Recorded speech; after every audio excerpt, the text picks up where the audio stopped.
வெளியிட்ட இசை ஞானி திரு இளையராஜா அவர்கள் வாழ்த்துரை வழங்குவார்.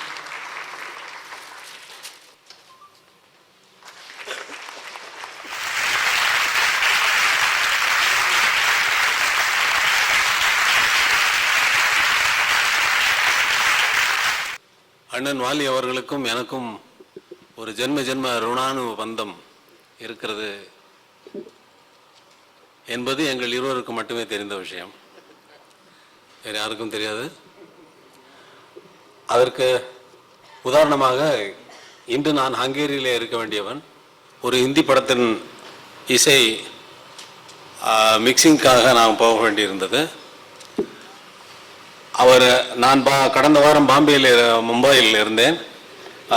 எனக்கு ஃபோன் பண்ணி அழைப்புதெல்லாம் அடித்தாச்சு, எப்போ கொடுக்க வர்றது அப்படின்னு கேட்டார். அப்போது நான் இல்லைண்ணா நான் போக வேண்டியது இருக்குது, இப்போ நூல் வெளியிடுறது நீ தானே ஏன் வெளியிடுறேன்னு. ஆனால் நூல் வெளியிடுறது யார் வேணாலும் வெளியிட ஒத்துக்கிட்டு என்ன நீ இப்படி பேசுகிற அப்படின்னு சொல்லி சத்தம் போட்டார்.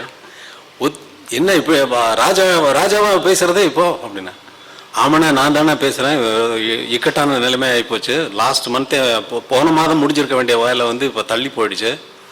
அதனால் இல்லை நீ கண்டிப்பாக வெளியிடுறேன்னு. நீங்கள் அப்படி விரும்புனீங்கன்னா முருகப்பெருமான் இந்த ட்ரிப்பை கேன்சல் பண்ணி என்னை அந்த விழாவில் கலந்துக்கிற வைப்பார் அப்படின்னு சொன்னேன்.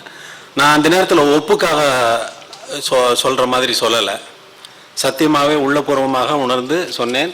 அதே போல் அந்த 20ஆம் தேதி நான் போயிருக்க வேண்டியவன், எனக்கு விசா கிடைக்காத அந்த ஷார்ட் பீரியடுனால விசா கிடைக்காதனால நான் இந்த நிகழ்ச்சிக்கு இந்த பொன்னான சந்தர்ப்பத்தை இத்தனை பேர்கள்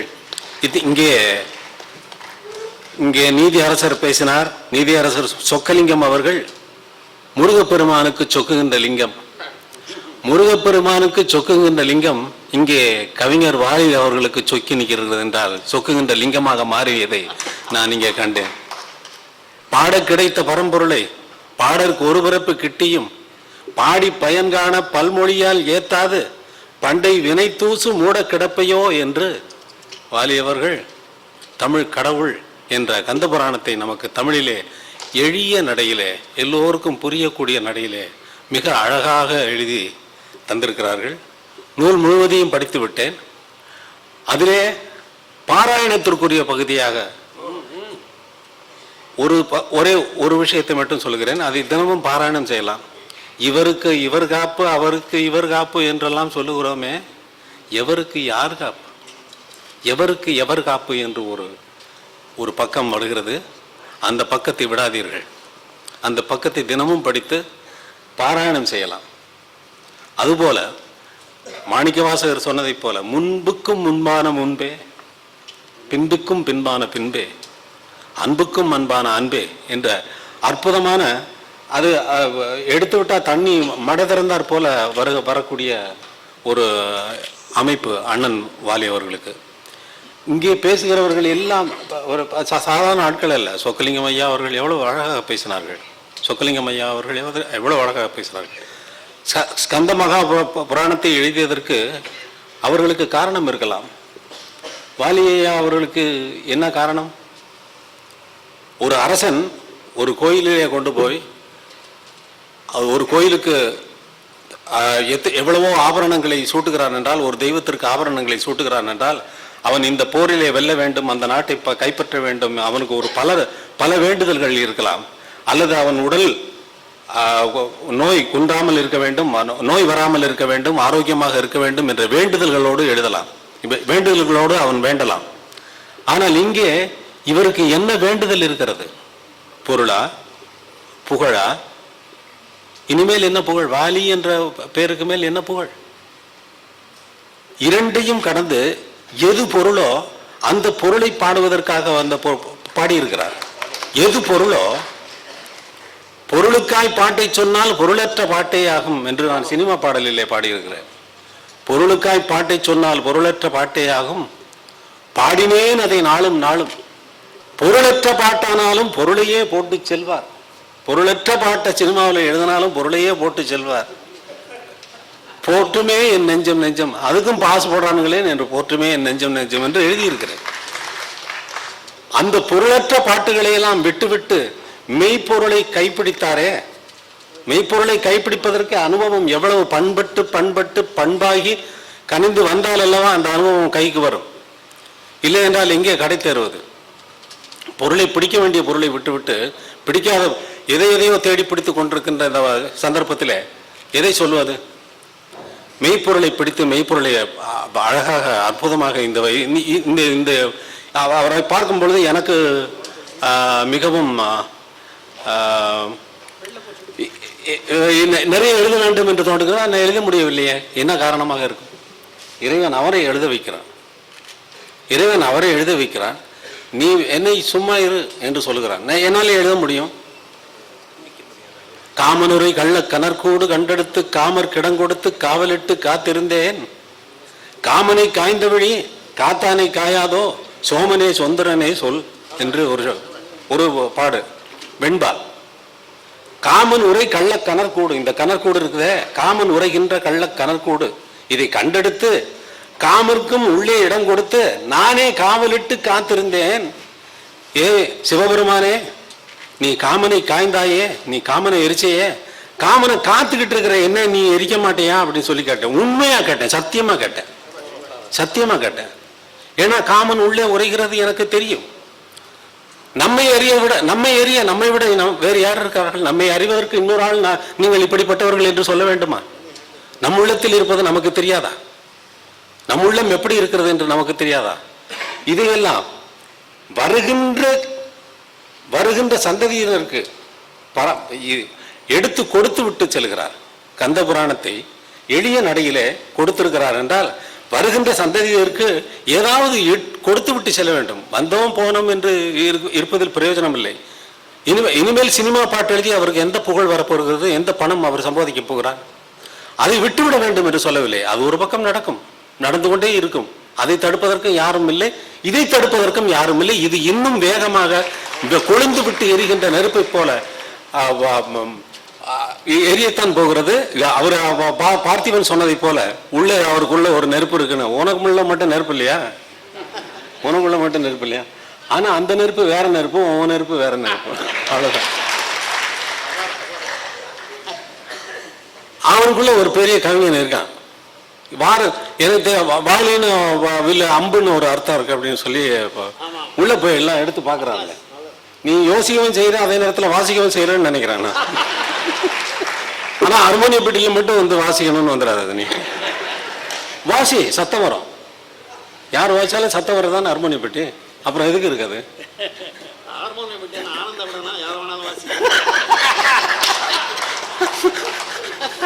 வாசிக்கலாம், நான் அதில் ஒழுங்கா சத்தம் வராது, அவ்வளோதான். வேற ஒன்று சத்தம் வரும்.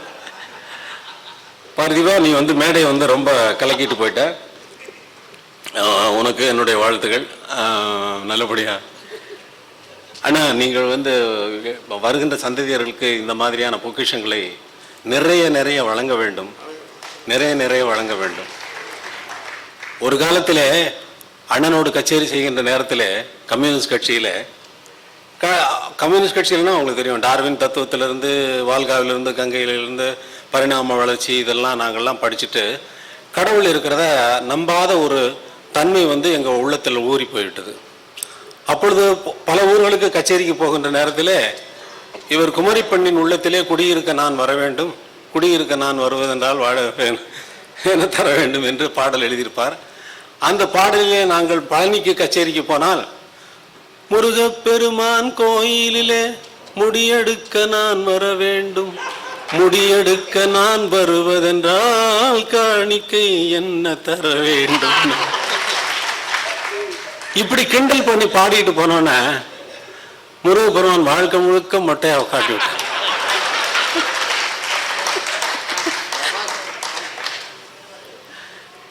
இறைவன் என்பதே அருள்தான். அருள் என்பது அவனது சுபாவம், அவனது வேலை அல்ல.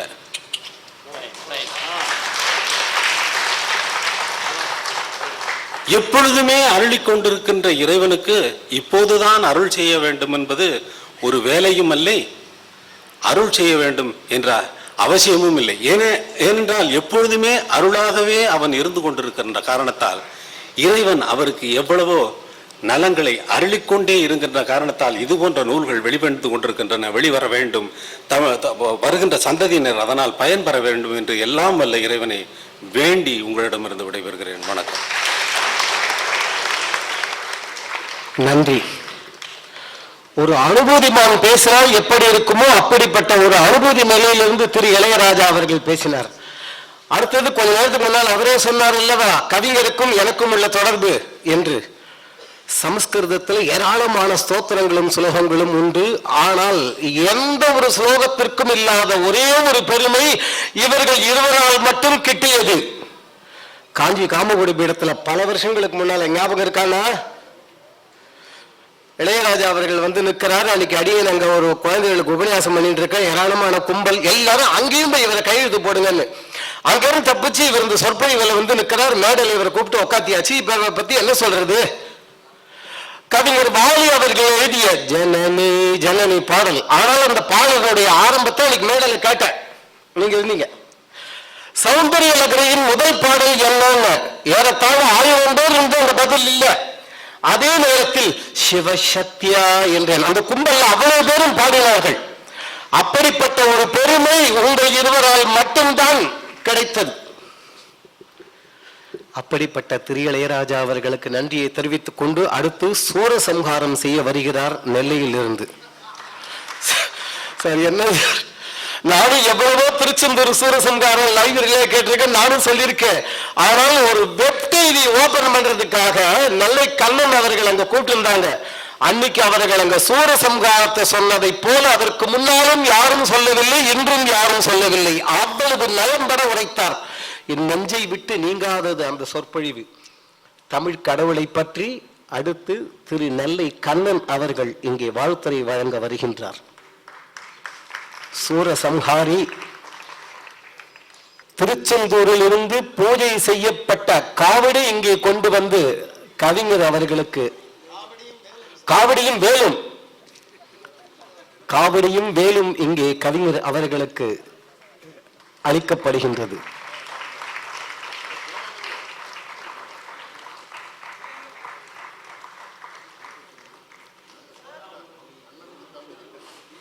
எல்லோருக்கும் வணக்கம். நான் ரொம்ப படிக்காதவன். நான் பள்ளி இறுதி தேர்வு வெற்றி பெற்றதையே எங்கள் வீட்டில் விழாவாக கொண்டாடினாங்க. ஏன்னா எங்கள் வீட்டில் எல்லாம் முதுகலை பட்டதாரி. எங்கள் வீட்டில் அப்போ ஒரு கோனார் ஓட்டுநராக இருந்தார். இப்போ அவருக்கு 90 வயசு ஆச்சு. ஆனால் இன்னும் அவர் நான் தேர்ச்சி பெற்றதை ஒத்துக்க மாட்டேங்கிறார். இப்போ பார்த்தாலும் நீங்கள் எஸ்எல்சியில் ஃபெயில் தானே முதலாளின்னு கேட்குறான் சண்டால. 90 வயசு ஆச்சு. அதை விட கொடுமை, எங்கள் தலைமை ஆசிரியருக்கு நான் தேர்வில் வெற்றி பெற்றதில் அவருக்கு மகிழ்ச்சியே இல்லை. அப்படி ஒரு தலைமை ஆசிரியர். ஏன்னா எனக்கு முன்னாலேயும் பின்னாலேயும் 2 பேரும் ஒருவர் மாநிலத்தில் முதல்வா வருவார்னு நினைச்சாங்க. பின்னால் இருக்க மாவட்டத்தில் அவன் 2 பேரும் தோத்துட்டான், நான் வெற்றி பெற்றுட்டேன். அதுதான் இசை ஞானி சொன்னார், அது அருள். நான் பரிச்சை எழுதல, வேற எவனோ உள்ள இருந்து எழுதியிருக்கான்னு அப்புறம் தான் நான் தெரிஞ்சுக்கிட்டேன். தமிழ் கடவுள்னு முதல்ல பேர் வச்சதற்காகவே இந்த தமிழினம் உங்களுக்கு நன்றி சொல்லும். ஸ்கந்தன்னு சொல்லைய ஒன்று. இன்னொன்று, இந்த குமரிப்பெண்ணின் உள்ளத்திலே குடியிருக்க நீ வர வேண்டும் என்று நீங்கள் பாடல் எழுதியது யாருக்காக என்று நான் படித்து தெரிந்து கொண்டேன். ரமணதிலகம் அம்மையாருக்காக எழுதியிருக்கிறார்கள். அந்த நேரத்தில் அந்த ரமணதிலகத்தை பற்றி நீங்கள் சொல்லுகிற பொழுது சொல்லுகிறீர்கள், நீ எனக்கும் தாய். உங்களுக்கு 78 வயதிலே நடந்த அந்த சோகம் எனக்கு 50லேயே நடந்தது. தமிழ்தான் சொல்லுகிறது, தாயோடு அறுசுவைப்போம், தந்தையோடு கல்விவோம், சேயோடு தான் பெற்ற செல்வம் போம், மாய வாழ்வு உற்றாருடன் போம், உடன்பரப்பால் தோல்வலிவோம், பொற்றாலியோடு எவையும் போகும். நீரில்லா நெற்றிவாள், நெய்யில்லா உண்டிவாள், ஆறில்லா ஊருக்கு அழகு வாழ், மாறில் உடன்பரப்பில்லா உடம்பு பாழ், பாழே மடக்குடி இல்லா மனைன்னு தமிழ் தான் சொல்லுச்சு. நம்ம சமூகத்தில் இருக்கிற கொடுமையில் அது ஒரு பெரிய கொடுமை. எங்கேயாவது திருமண வீடுகளுக்கு நான் போகிற பொழுது நான் பின்தங்கி விடுவேன். வாழ்த்துகிற இடத்திற்குள்ளே போய்விடக்கூடாது என்கிற எச்சரிக்கை உணர்வோடு. வாழ்க்கை துணை இல்லாமல் வருகிறவன் வாழ்த்தக்கூடாது என்று கூட நம்முடைய சட்டத்திட்டங்கள் சொல்லுகின்றன. ரமணதிலகம் அம்மை இல்லை என்று நீங்கள் கருதுகிறீர்கள். ஆனால் இந்த நூலை ரமணதிலகம் தானே வெளியிட்டிருக்கிறது. இது ரமண திலகம் தானே இது.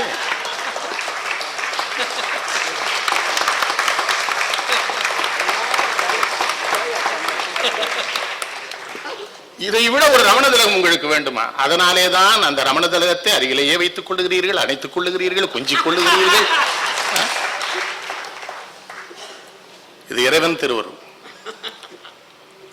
இறைவன் இல்லாமல் மனிதர்கள் இல்லை என்கிற உணர்வு அற்றுப்போனவர்களாக தமிழர்கள் ஆகி போனார்கள் என்கிற வருத்தம் எனக்கு உண்டு. ஆனால் அப்படி கருதுகிறவர்களை கூட இறைவன் காப்பாற்றிக் கொண்டிருக்கிறான் என்பதையும் அவனுடைய கருணை நமக்கு உணர்த்துகிறான். தமிழ் கடவுள் என்ன நேர்மை இவங்க ரெண்டு பேர்த்தையும். இசைஞானியுடைய இசை விழா உள்ள ஐயா பேசும்போது சொல்றாரு, எனக்கு வெண்பா எழுத ராஜா தான் சொல்லி தந்தாப்புலன்னு. அப்பதான் என் மகன் பழனி பாரதி இங்க இருந்து ராஜா சாருடைய வெண்பாக்கள் எல்லாம் கணிச்சாப்புல இதோட சேர்த்து. எத்தனை வெண்பா எழுதியிருக்கார்? நீங்க எழுதுகிறீர்களே ஆணுக்கு பிறந்த ஆண். எனக்கு 16 வயசுல வாரியார் சுவாமிகள் திருநெல்வேலியில பேசுகிற பொழுது முருகன் ஒருவன் தான் ஆணுக்கு பிறந்தவன் என்றார். நான் கூட்டத்திலிருந்து சொன்னேன், பிரம்மாவும் ஆணுக்கு பிறந்தவன் தான். பிரம்மாவும் திருமாலுடைய தொப்புள் கொடியில் உதித்த தாமரையில் மறந்தவர் தான் அவர். கருப்பை தாமரை போல இருக்கும், கருப்பை தாமரை போல இருக்கும். அதனாலதான் கருப்பைக்கு எவன் உரியவனோ அவன் தாமரையில மலர்ந்தான் என்று தமிழ் நமக்கு காட்டியது பிரம்மாவை. அவன் தாமரையில மலர்ந்தான். இன்னும் தென்பாண்டி நாட்டுல இசைஞானியாவுக்கு தெரியும், அவர் எங்க பக்கத்து ஆளு, அங்க பேசுவாங்க பெண்கள் கிராமத்துல, என் ஈரக்குடல் தாமரைக்காய் அத்து ஒண்ண வளர்த்தன. தாமரைக்காய் என்பது கர்ப்பப்பை. அதுதான் நீங்க சொல்லியிருக்கீங்களா வெளிப்படையா. திரைப்படத்துறையில் கண்ணதாசன் என்னை அங்கீகரிக்க வேண்டும், அரவணைக்க வேண்டும் நான் எதிர்பார்த்தேன், நிகழ்ந்ததுன்னு சொல்றாங்க வாலியை. அவர் எழுதுவார், மங்கள மங்கையும் மாப்பிள்ளையும் அங்கு கைகள் கலந்தாட, மஞ்சள் முகத்தில் வெண்பரை நெற்றியில் வேர்வை வழிந்தோட, சங்கொலியில் அந்த பஞ்சனையில் ஒரு சம்பவம் உண்டாக, தாமரை கோயிலில் பிள்ளை வளர்ந்தான் மல்லிகை செண்டாக. மறந்துடாதீங்க, இவன் நெற்றியில பிறந்தவன். அதனாலதான் எங்க ஊர்ல ரொம்ப விவகாரமானவன் எல்லாம் சொல்லுவான், அவன் பெரிய நெத்தியுமா. திருநெல்வேலியில் சொல்லுவான், அண்ணாச்சி அவன் பெரிய நெத்தி இல்லாமா. ஒண்ணும் கிடையாது, ஞானம். நெத்தினா ஞானம். இது தொப்புள்ள இருந்து வந்தா பாத்தீங்களா, அதான் கர்ப்பப்பை பிரம்மன் பொறுப்புல போச்சு. ஐயா என்ன மன்னிச்சுக்கணும் வாலி ஐயா, இந்த கந்த புராணத்தை நான் விளையாட்டா அந்த அது காரணம் அந்த பழனி பாரு. நான் எழுதுனதே இவனாலதான், என் மகனால. நான் எழுதாம தான் இருந்தேன், பேசிட்டே இருந்தேன். இவன் தான் சொன்னா பேச்சு காத்துல போயிடும். காசி ஆனந்தன் நறுக்குகள் எழுதுமா, நீங்க நறுக்குகள் எழுதணும் பாடணும். அப்ப எல்லாம் எழுதிட்டே வரேன். சிவபுராணம் கிருஷ்ணலீலை விளையாட்டா சும்மா சின்ன சின்னதா எழுதினேன். கிருஷ்ணலீலையில் எழுதின, வாயில் உலகங்காட்ட கண்ணனுக்கு ஆசைதான், அமெரிக்கா அனுமதிக்க வேண்டுமாமேன்னு அப்படியே எழுதிட்டே வந்து கடைசியில முடிக்கும் போது எழுதின, அவதாரம் எடுக்கலாம் என்றாலும் மனிதர்கள் எடுத்து விட்டார்கள், தற்போதைக்கு வைகுந்தன் தான் பத்திரம்னு சொல்லியிருந்தேன் அவருக்கு. இப்படி எழுதிட்டே வரும்போது எங்க ஊர் பிள்ளைகள் என்ன பண்ணா, கந்தபுராணம் எழுதலே நீ. அப்ப நான் விளையாட்டாக எழுதியது, உண்ணாமுலையின் மார்பழகு காக்க கார்த்திகை பெண்கள் மார்பகம் தந்தனர்னு விளையாட்டா. அப்பதான் பிரம்மனை எழுதின, போலி சான்றிதழில் உலகத்திலேயே முதலிலே பணிக்கு சேர்ந்தவன் பிரம்மன். பிரணவ மந்திரம் தெரியாம அப்பாயின்மெண்ட்ல இருந்திருக்கான் பாருங்க. இது ரொம்ப நாளா நடந்திருக்கு. ஒன்று, அது மச்சினனுக்கு மச்சினன் தகராறு. இவன் நெற்றியில பிறந்தவன், அவன் தொப்புள்ள பிறந்தவன். என்னந்தாலும் ஒரு பெரிய வீட்டுக்கு போகும்போது அங்க இருக்கிற பிள்ளைய கும்பிடணும்ல, அது மரியாதை இல்லையா? இவன் கும்பிடாம போயிட்டான். அவன் கூப்பிட்டான், அவனுக்கு கையில செய்தி இருந்தது, இவனுக்கு பிரணவ மந்திரம் தெரியாது. அவனுக்கு செய்தி இருக்குது முருகன்ட்ட. ஏன்னா பிரணவ மந்திரத்திற்கு பிறந்தவன் அல்லவா அவன். அதானே எழுதுறார் வாலி ஐயா. அவன் நெற்றி உமிழ்ந்தது நெருப்பை, அதிலே அதுதான் அவனது கருப்பைங்கிறார். நெருப்பு தான் கருப்பை. என்ன அந்த அனலை அணைக்காது அணைத்தது புனல். என்ன உங்கள்கிட்ட ஒரு விஷயம் சொல்ல, என்ன மன்னிச்சுங்க, நான் இன்னைக்கு பேச முடியாது. தமிழ் கடவுளை நான் முறையா பேசணும்னா எனக்கு ஒரு தனி நாள் நீங்க ஏற்பாடு பண்ணி என்ன பேச சொல்லுங்க, நான் அன்னைக்கு பேசுறேன். என்னெல்லாம் அப்படி அமுக்கப்படாது. நான் 3 மணி நேரம் பேசுறேன் கேட்டீங்களா? இப்படி போட்டு அமுக்குனா நமக்கு என்ன ஆயிரும்னா, எது சொல்றது எது எழுதல. நீங்க ஏணியின்றி காமம் எட்டியது தலைக்குங்கிறார் ஒரு இடத்துல. அது பார்த்திவனுக்குலாம் எட்டி இருக்கு. எத்தனை காமம் வந்துட்டு இல்ல, அதுக்கு தான் ஐயா இசைஞானியை உடனே அதுக்கு ஒரு பதில் சொன்னாங்க. அவர் என்ன வெண்பா எழுதியிருக்காரு இசைஞானி, நான் அவர்த்தையும் சொன்னேன், நான் உங்க வெண்பாவுக்கு போறேன், நான் உரை எழுதி தரேன். எவ்வளவு எது நீங்கள் காளமேகத்தின் வாயிலே தாம்பூலம் துப்பிய திருக்கோவில் ரன்னையை தலையிலாவது துப்புன்னு இருக்கீங்களே நீங்க. உங்களுக்கு காளமேகத்தை அப்படி சொல்லி கொடுத்துருக்காங்க, எங்க ஊர்ல காளமேகத்தை வேற மாதிரி சொல்லி கொடுத்தான். அவரு ஸ்ரீரங்கம் கோயில மடப்பள்ளியில பரிசாரகனா இருந்தாரு. ஆனா திருவான கோயில் தேவதாசியை காதலிச்சிட்டாரு. அவளுக்கு என்ன சங்கடம் வந்துட்டுனா, மார்கழி மாசம் வருகிற பொழுது எம் கொங்கை நின்று அன்பரெல்லாம் தோல் சேரக்கேன்னு பாட முடியல. அவர் வைஷ்ணவரி, சிவன் கோயில் தேவதாசி. இரவு ஒரு அங்கேருந்து அக்கார அடிச்சில் எல்லாத்தோட இங்க வந்து வீட்டு கதவை தட்டினா இவ உள்ள விட மாட்டேன்ட்டா, சரிப்படாது உனக்கு எனக்குன்னு சொன்ன உடனே தான் படியிலே கட்சி மாறிட்டார். நேமா தமிழ்நாட்டில் முதல்ல கட்சி மாறினா காலமேகமா தான் இருப்பாருன்னு. அதுக்கப்புறம் தானே பாடுறாரு, கண்ணபுரமாலே கடவுளிலும் நீயதையும் உன்னலும் யானதையும் உண்டுகள், உன்பிறப்போ 10 உயர் சிவனு கொண்டில்லை என்பிறப்போ என்ன. நீங்க ஒண்ணு எழுதுறீங்க, திருமால் திரு நாமம் 8ஆம், திசைமுகனின் திருக்கண்கள் 8ஆம். யாரு இமயவல்லிட்ட சொல்றாரு சிவபெருமானே வந்து என்ன சொல்றாரு, இருவருக்கும் 8ஆவான், உனக்கு எப்படி 8வான். இத பாருங்க, அவர் இசைஞானியை எழுதியிருக்காரு. பன்றி அன்னம் பாதம் தலை பார்ப்பதற்கு தேடுங்கால், நின்று அருணை ஈசர் நெருப்பாக நின்றிருந்தால் அன்றிருவர் போயிருப்பர், அன்னவனே காட்டாக்கால் சின்னவனும் காண்பதென்கோல் சீருங்கிறார். இவர் என்ன சொல்றாரு, திருமாலும் பிரம்மாவுமே அவனை பார்க்க முடியல, நான் எப்படிடா பார்க்க போறேன். இந்த இளையராஜான்னு ஒரு வெண்பா, அதான் அவர்கிட்ட பேசும்போது சொன்னேன், நீங்க விரும்பின காளமேகம், நீங்க இப்ப எழுதிருக்கீங்க அந்த 8ஆம் காளமேகம் சொல்றான் அந்த செய்திய. ஆனார் இளைய அயனும் திருமாலும் காணார் அடிமொழிவன் காண்பதற்கு மேல் நாள் இரவு திருவாரூரில் எந்தை பெறான் சென்ற பறவை திருவாயிற்படி. காளமேகம் பிரம்மாவுக்கும் திருமாலும் ஒரு ஆலோசனை சொல்றான். அவனை போய் அப்படிலாம் முண்டிலாம் தேனா அவன் கிடைக்க மாட்டான், வேலையாதான். ரொம்ப எளிய தொண்டர்கள் வீடுகளுக்குள்ள சிக்கிடுவான் சிவபெருமான். திருவாரூர்ல போய் பரவனாச்சியார் வீட்டுல நிலப்படியில நீங்க 2 பேரும் இருந்தீங்கன்னு வைங்க, பிரம்மாவும் திருமாலும் அங்க 2 தடவை வந்துட்டு போனாலும் ஐயா அப்பம் பிடிச்சிருக்கலாம. நீங்க 2 பேரும் திருமாலுக்கும் பிரம்மாவுக்கும் காளமேகம் ஆலோசனை சொல்றான். அந்த வெண்பான்னா தனிச்சீர் நிக்கணும், மேல் நாள்ங்கிறான். இரவு திருவாரூரில் எந்தை பிரான் சென்ற பறவை திருவாயிர். நீங்க இன்னொன்னு எழுதுறீங்க, 1000 மண்டத்தை ஆழ பணித்தவன் 6 தலையை உடையவன், தலையில் 6 உடையவன், 6 தலையுடையவன் இல்லைங்கிறீங்க நீங்க இல்லையா. சூரபத்மன் சொல்றான், என்னை எல்லா இடத்தையும் ஆள வச்சவன் யாரு, தலையில ஆற வச்சிருக்கிறவன், இந்த 6 தலையுடையவனான்னு கேட்கிறான். அப்பவும் நீங்க எந்த காலமேகத்தை ரசிகளோ அவன் தான் பக்கத்துல வந்தான். அவன் சொல்றான், சங்கரருக்கும் ஆறுதலை, சண்முகருக்கும் ஆறுதலை, ஐங்கரருக்கும் ஆறுதலை ஆனதே, சங்கை பிடித்தோருக்கும் ஆறுதலை, அரணே நின் பாதம் படித்தோருக்கும் ஆறுதலை காணான். சங்கரருக்கு 6 தலையில இருக்கு, சண்முகருக்கு 6 தலை, ஐங்கரருக்கு யாருக்கு விநாயகருக்கு 6 தலை. எப்படி மாறுதலை, மனித முகம் இல்ல வேழ முகம், அதனால மாறுதலை. சங்கை பிடித்தோருக்கு அவரு ஆத்துல தானே தலை வச்சு படிச்சிருக்காரு, கொள்ளிடத்திற்கும் காவேரிக்கு மத்தியில. எனக்கு உங்க காளமேகம் வாயில துப்புன திருக்கோயிலூர் அன்னை உங்களுக்கு தெரியாமலே உங்களுக்கு தான் துப்பி இருக்கா. அந்த 2 ஆளும் ஒன்னா வருது. அப்பெல்லாம் நம்ம கோயில்லாம் சரியா இருந்தது, திருவானைக்காவ கோயிலும் சரியா இருந்தது. கணேசனையா வந்திருக்காங்க, முருகனுக்கு நூல் வெளியிடுனா அண்ணன் வர வேண்டியதானே. ஆனா அண்ணங்கள் ஆபத்தானவர்கள், பழத்தை அவர்கள் படித்துக் கொண்டு முருகனை ஏமாற்றியவர்கள். அது எனக்கு ஒரு இந்த செல்வ சுரண்டல் வர்க்கத்தின் முதல் தலைவரே விநாயகர். நான் விளையாட்டா சொன்ன ஒரு மேடையில ஒருத்தன் சுத்திட்டு வரான், அவனுக்கு இல்ல பழம் இவரு. அதனாலதான் இங்கே என்ன நடந்துன்னு நினைக்கிறேன், சரவணன் முதற்படி பெற்றார். பாலச்சந்திரனாலும் விநாயகருக்கு ஒரு பேர் தான். ஆமா, அவருக்கே ஒரு வருத்தம் விநாயகருக்கு, இவனை ஏமாத்திருக்கோம், இந்த புஸ்தகத்தையாவது முதல்ல அவனே வாங்கட்டும், அவன் புஸ்தகம் அவன் வாங்கட்டும்னு. உங்களை எனக்கு ஒரே ஒரு அல்லையன் சீனிவாசன் ஒரு வேண்டுகோள். உங்களுக்கு நினைவு இருக்கா, 15 வருடத்திற்கு முன்னால சுதாங்கனுடைய தேதியில்லா டைரியில் வெளியிட்டுள்ளார், நான் பேச வந்தேன். இவர் வாழ்க்கை வரலாறு முழு புத்தகமா வரணும். இப்ப தொலைக்காட்சியில் வருது கட்டாயம். ஏன்னா ஒரு மனிதன் இத்தனை பெரிய மனிதர்களை சந்திச்சு அத்தனை பேர்த்தி வாழ்த்து வாங்கியிருக்காரு. முதல்ல நான் பிச்சமூர்த்தி ஸ்ரீரங்கம் கோயில்ல வந்திருக்காரு செயல் அலுவலரா. இவரை கூட்டு சொல்லியிருக்காரு, கவிதை காமிச்சிருக்காரு, தமிழ் உனக்கு சோறு போடும் இருக்காரு. தெளிவா இருந்திருக்காரு. தமிழுக்கு நீ சோறு போடுவாயின்னு சொல்லல. அப்படி பல பேர் இருக்கானே, தமிழுக்கு நான் சோறு போடுறேங்கிறானே, பார்த்தீங்களா? ஒரு கொஞ்சம் விட்டா நம்ம தமிழனுக்கு ஆடிடுவானுவோம்.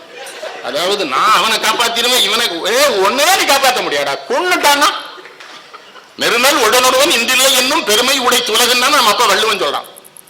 உலகத்துக்கு என்ன பெருமைன்னு எங்க அப்பா போய் கேட்டான் வள்ளுவன்ட்ட. சரி, நேரு இருந்தார் இல்ல, காந்தி இருந்தார் இல்ல, பட்டேல் இருந்தார் இல்ல, அதான்டா உலகத்திற்கு பெருமை. எவ்வளவு பெரிய ஆளையும் தூக்கிடுவான், விட்டு வைப்பானா? நம்ம வந்த வரிசை நம்ம எல்லாருக்கும் தெரியும். போற வரிசை யாருக்காவது தெரியுமா? தெரிஞ்சா சிக்கல், நல்லவனுக்கு தெரிஞ்சா நல்லது.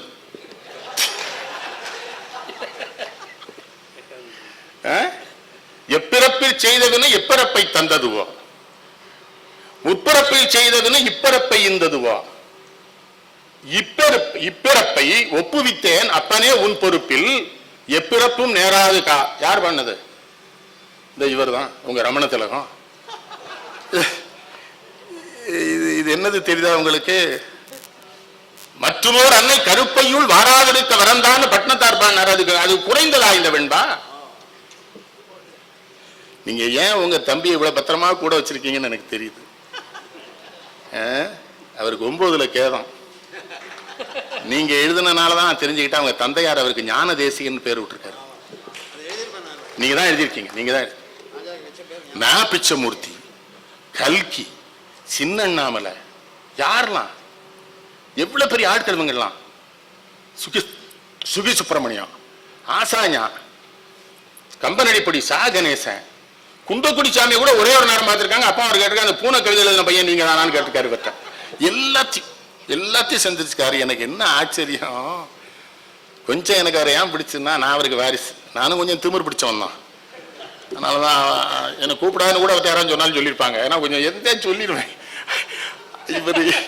இவர் என்ன பண்ணி, ஐயா என்ன இல்லைங்க, அதான் நான் உண்மையை சொல்லுங்க உங்கள்கிட்ட. பள்ளிக்கூடத்துல கூட உண்மை பேசுன்னு சொல்லி கொடுத்தானுங்க. அப்புறம் ஹெட்மாஸ்டர் சொல்றாரு, உன்னை எவன்டா இவ்வளவு உண்மை பேச சொன்னான்னாரு. ஓ, நீ தானே சொல்லி கொடுத்தேன்னு. ஒழுக்கமா உண்மை பேசாம இருந்தா மத்திய மந்திரி ஆயிருப்பிடலான்னாரு. பார்த்திவன் சொன்னாலும் ஏதோ ஜோக்கு நரசிம்மராவ் சிரிச்சிருப்பாரு. நரசிம்மராவை குறை சொல்லாதீங்க, சிரிக்கிற மாதிரியே அந்த நாடு இருந்தது.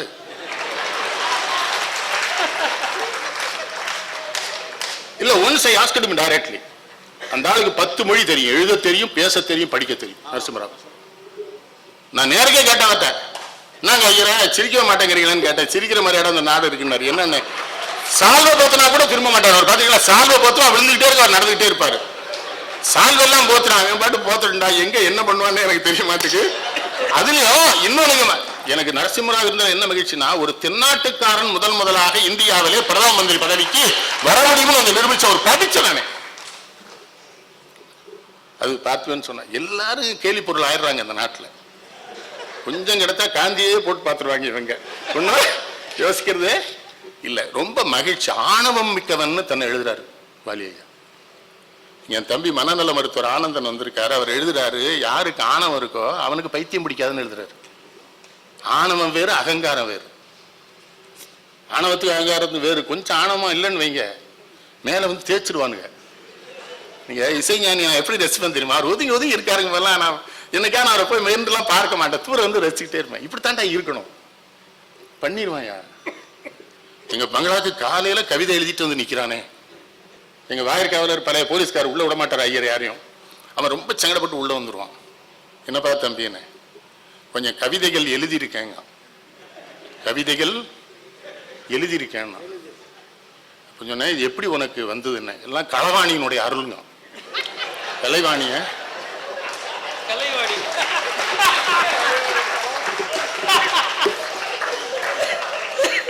இவன் அல்ல, பெரிய கொடுமையா. ஏன் கவிதை புத்தகத்தையே எழுதி என்கிட்ட கொண்டு காட்டுறான்யா.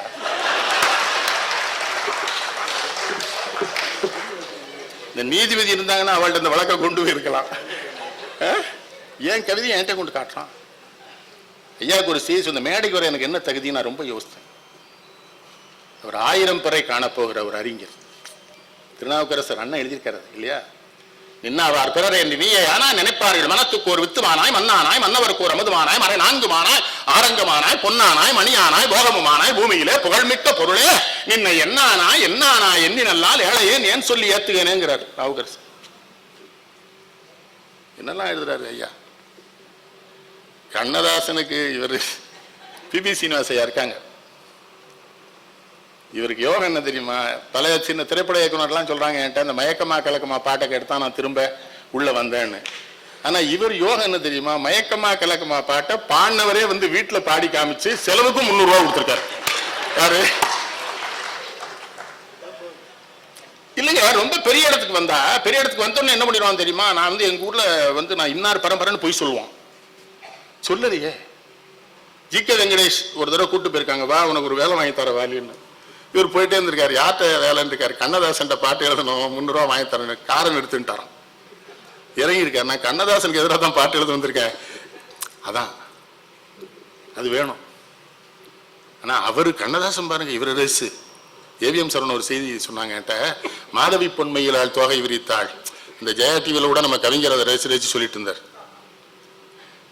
கண்ணதாசன் சொன்னாராம் ஒரு விஸ்வநாட்டை, இந்த பாட்டு நான் எப்ப எழுதுன நினைவில்லைன்னாராம்.